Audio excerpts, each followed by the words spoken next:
Tulang femur yang umumnya dikenal sebagai tulang paha merupakan tulang terpanjang dan terkuat dalam tubuh manusia yang memainkan peran penting dalam menopang berat badan dan memfasilitasi berbagai gerakan.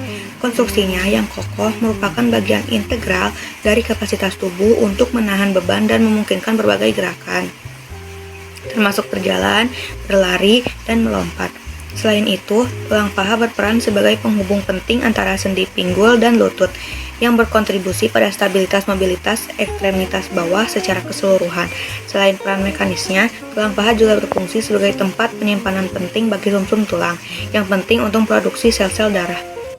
Adapun bagian-bagian tulang femur adalah satu kepala femur, berbentuk bulat dan terletak di ujung proksimal tulang paha. Kepala femur berartikulasi dengan acetabulum pelvis untuk membentuk sendi panggang.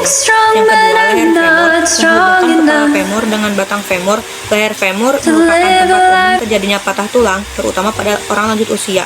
Yang ketiga, trochanter minor terletak di dasar leher femur yang memungkinkan manusia untuk mengangkat kaki depan. Yang keempat, trochanter major berbentuk hampir kotak dan merupakan bagian paling lateral yang menonjol dari femur. Trochanter major dapat dengan mudah dirasakan. Yang kelima, batang femur merupakan batang silinder panjang yang melengkung atau melengkung ke arah depan. Yang keenam, ujung distal femur berartikulasi dengan kondilus medial dan lateral tibia untuk membentuk sendi lutut. Secara internal, daerah toraks merupakan tempat jantung dan paru-paru Anda berada dan terbungkus oleh tulang rusuk. Struktur tulang panjang sternum juga dikenal sebagai tulang dada, menopang tulang rusuk di bagian depan toraks, sementara ruas tulang belakang khusus disebut ruas tulang belakang toraks, menopang tulang rusuk di bagian belakang. Namun, toraks tidak hanya terdiri dari tulang dan organ. Toraks juga mencakup banyak otot aksesori seperti otot di antara tulang rusuk dan di kumpul saraf.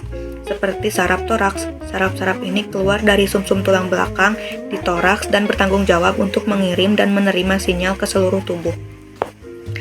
Saraf-saraf ini melakukan segalanya mulai dari mengendalikan gerakan otot di dada dan lengan hingga semua organ utama tubuh.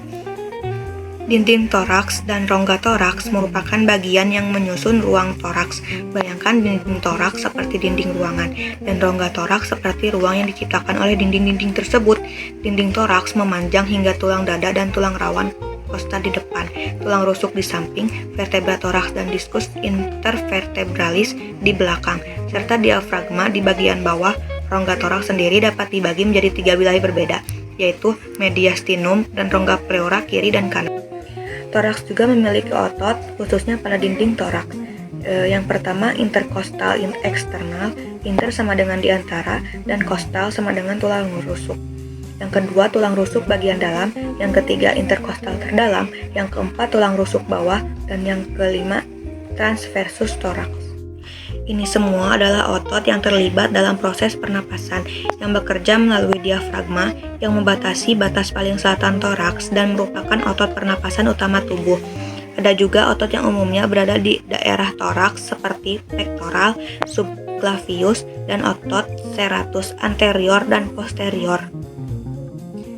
Bagian-bagian toraks atau dada manusia terdiri dari beberapa bagian, yaitu satu tulang, terdiri dari tulang dada, ruas tulang belakang, dan tulang rusuk. Dinding toraks yang terdiri dari tulang rusuk dan tulang dada sering disamakan dengan sangkar burung.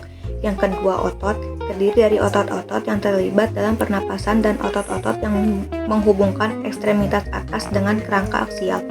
Yang ketiga, ligamen berperan penting dalam menstabilkan tulang belakang toraks, seperti ligamen longitudinal anterior, ligamen longitudinal posterior, ligamentum flavum, dan ligamen supraspinatus. Yang ketiga, organ terdiri dari jantung, paru-paru, esofagus, trakea, dan pembuluh darah besar. Dan yang kelima, rongga. Rongga toraks adalah rongga terbesar kedua di tubuh. Setelah rongga perut, rongga toraks membentang dari leher hingga diafragma dan tidak termasuk otot atas.